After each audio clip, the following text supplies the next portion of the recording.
ট্রেনের ড্রাইভার কোনো পশুকে বা মানুষকে দেখে কেন ট্রেন থামায় না? আমরা অনেক সময় শুনি যে ট্রেনে কাটা পড়ে মানুষ বা কোনো পশুর মৃত্যু হয়েছে। তাহলে প্রশ্ন, ড্রাইভার কেন তাদের দেখে ট্রেন থামায় না?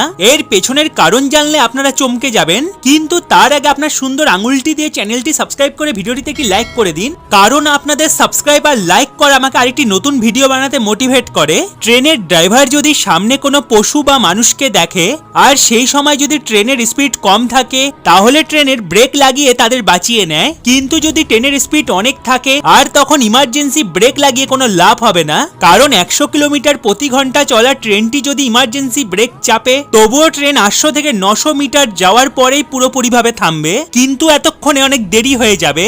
এই ছাড়া ইমার্জেন্সি ব্রেক চাপার কারণে ট্রেনে সফর করা সব যাত্রীদের অনেক বড় ঝটকা লাগবে। এই ছাড়া ট্রেনের দরজার কাছে যারা দাঁড়িয়ে থাকে তারা বাইরে ছিটকে যাওয়ার ভয় থাকে, আর ট্রেনের একটি বড়